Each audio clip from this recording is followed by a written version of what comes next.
हे गुरुदेव, नमोस्तु नमोस्तु नमोस्तु। गुरुदेव, मेरा नाम सूरज साकोते है और मैं बोरी का रहने वाला हूँ।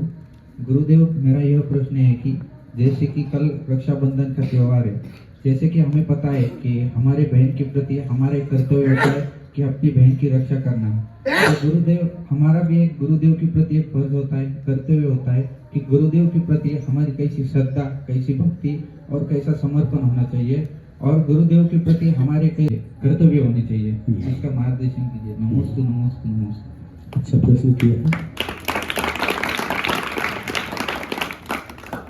देखो, एक छोटी सी घटना सुना करके इस प्रश्न का उत्तर देंगे।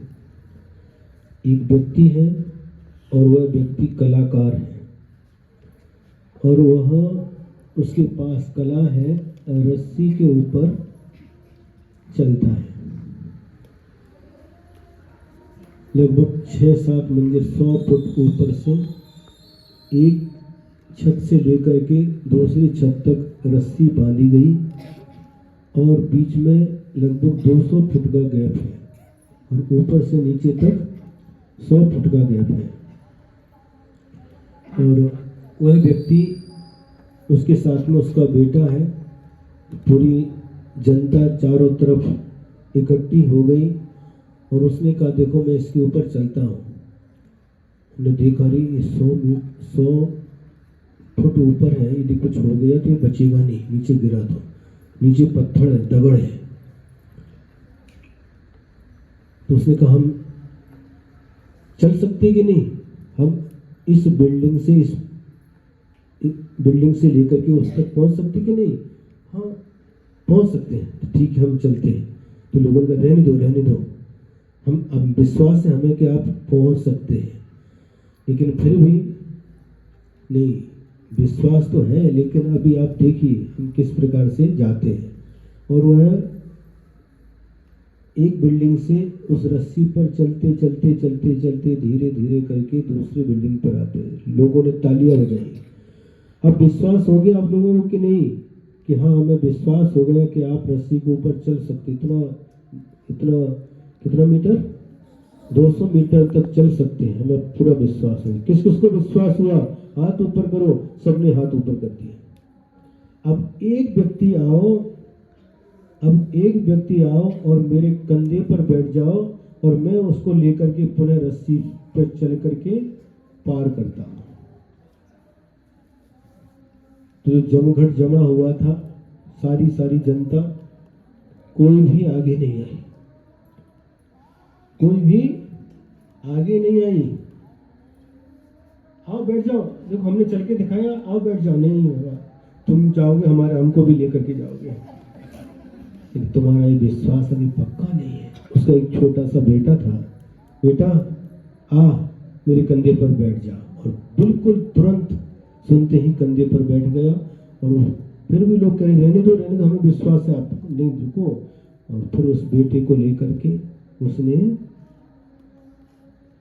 200 मीटर रस्सी पर चल करके दूसरी बिल्डिंग में पहुंच गया।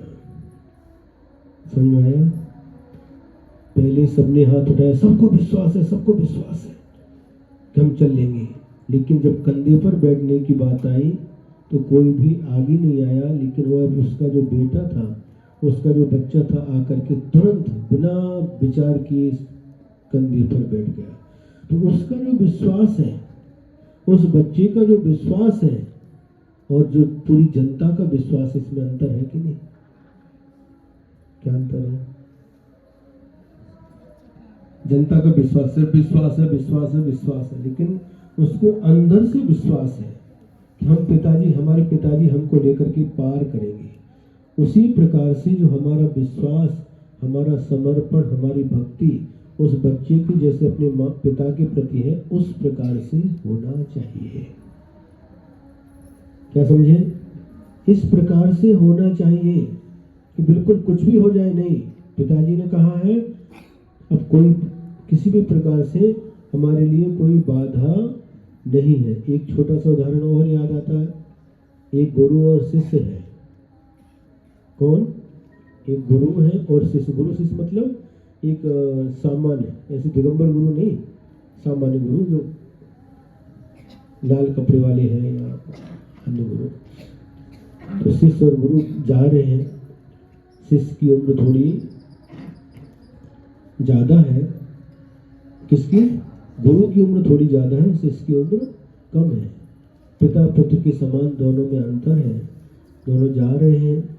जाते जाते सुबह से पैदल पद यात्रा कर रहे हैं और पद यात्रा करते करते करते एक स्थान पर वो शिष्य बोलता है, गुरुजी हम थक गए हैं, मतलब विश्रांति पाइए।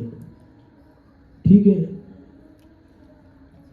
तो उनका बेटा थोड़ा देख करके स्थान देख करके रुकते हैं। तो एक स्थान देखा जहाँ पर झाड़ था, वहाँ पर उन्होंने अपने जो उनके पास कपड़ा था बिछाया। बेटा ने करो, विश्राम कर, बैठो। बैठने के बाद कहा मुझे भूख भी लग रही है। तो गुरु जी के पास जो थैले में था फल फूल वगैरह जो था उनको दे दिए, खाओ। जो भी खाने की वस्तु थी दे दिया और कुएं से जा करके पानी लाए, छान करके पानी पिला दिया। अब बेटा थका हुआ था, वो शिष्य, गुरु जी थोड़ा सा विश्राम लेते हैं, थोड़ी सी क्या बोलते हैं, भोजन करने के बाद में बोलेगी हाँ। तो लेट गए। गुरु जी ने क्या किया, उनका सिर, शिष्य का सिर अपनी माड़ी पर रख दिया। अब इसके बाद में क्या होता है, उनको थोड़ा सा सहलाया, उनको नींद लग गई। किनको? गुरु को? शिष्य को नींद लग गई।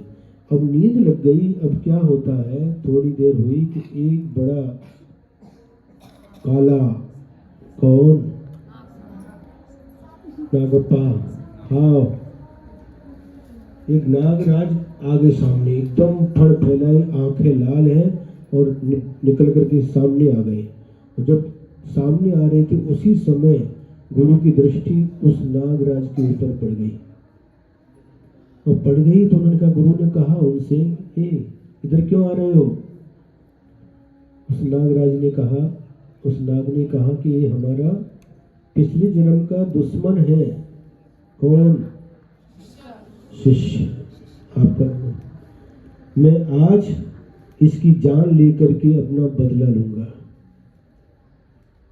ये बच्चों, लक्ष्य को क्या है? कपलापुरी, कपलापुरी, इतने सगळे लक्ष्य इतने ठेवा। तो गुरु कहते हैं कि नहीं, ऐसा मत करो। नहीं, आज मुझे मौका मिला है, इसने पिछले जिंदगी में मेरी जान ली थी, आज मैं इसकी जान लेकर के अपना बदला चुकाऊंगा। सुन रहे ना?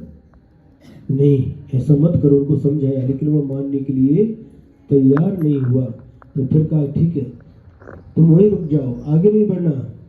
नहीं, आज मुझे कोई रोक नहीं सकता, मैं आज इसकी जान लेकर के रहूंगा। ये मेरा दुश्मन है, तुम्हारा दुश्मन होगा, लेकिन अभी ये मेरा शिष्य है, तुम इसका कुछ नहीं बिगाड़ सकते। नहीं, मैं बिगाड़ करके रहूंगा, आज इसका खून पी करके ही मैं अपना बदला चुकाऊंगा। गुरु कहते, तेरे खून पीना ना? ठीक है, तू वहीं रुक जा, तुझे खून पिला दूंगा तो तू शांत हो जाएगा। हाँ बिल्कुल, तो ठीक वहीं रुक जा, मैं तुझे इसका खून पिलाऊंगा, तू अपना बदला चुका। ठीक है। अब गुरु जी ने धीरे से जो माड़ी के ऊपर सिर था उसको नीचे रख दिया। उनके थैले में एक चाकू था, चाकू निकाला, जो पत्ते पड़े थे और पत्तों का एक धौना बना लिया। क्या धौना बोलते? द्रोण। और धीरे से उन्होंने क्या किया, पैर के पास जा करके चाकू चलाने लगे। तो सर्प बोलता है, वह नाग बोलता, नहीं, पैर का खून नहीं चाहिए मुझे, गर्दन का खून चाहिए, गर्दन का खून। गले का खून चाहिए मुझे, ये पैर का नहीं। अरे खून तो खून होता है, पूरी बॉडी में वही तो खून है। नहीं, मुझे गले का खून। जिद करने लगा। जिद करने लगा तो गुरुजी मजबूरन आकर के उसकी दोनों छाती की तरफ पैर रख करके और धीरे धीरे से चाकू चलाने लगे। जब चाकू चलाया तो उनकी नींद खुल गई, लेकिन नींद खुलने के बाद भी शिष्य ने कोई प्रतिक्रिया नहीं की। धीरे से उसको चाकू से कट कर दिया, वहां से खून आया और खून को ले जा करके जब दोने में रख करके उसके सामने, दोने में भर गया खून, उसको सर्प के सामने रख दिया, तो खून पी और तू जा। उसने पूरा, ठीक है, वो चला गया। और इसके बाद में गुरु ने कहा ये उठो चलो आगे चलना है। उसने कहा वो तो उठा था, हाँ चलो। गुरु ने पूछा कि मैंने तुम्हारे गले पर चाकू चलाया, तुमको पता नहीं चला क्या? हाँ मुझे पता चला, लेकिन फिर तुमने कोई प्रतिक्रिया क्यों नहीं की? क्योंकि तुम्हें तो कुछ पता नहीं मैं क्यों गले पर चाकू चला रहा हूँ। तो उस शिष्य ने कहा कि गुरु जी मुझे विश्वास है कि मेरे गुरु मेरे लिए जो करेंगे उसमें मेरा अच्छा ही होगा, कभी मेरे गुरु मेरा बुरा नहीं कर सकते। यदि मेरे गुरु मेरी गर्दन भी काटेंगे तो भी उसमें हमारा हित ही होगा, कभी हमारा अहित नहीं हो सकता।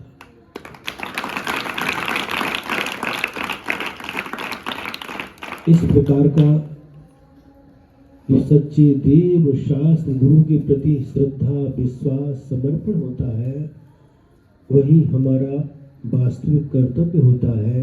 सच्चे देव शास्त्र गुरु की भक्ति करते करते, उनके प्रति विश्वास रखते हुए, उनकी भक्ति करते हुए और उन सच्चे देव शास्त्र गुरु पंच परमेश्वरियों को शरण मानते हुए अपना जीवन जीना चाहिए। नमस्ते महाराज, नमस्ते।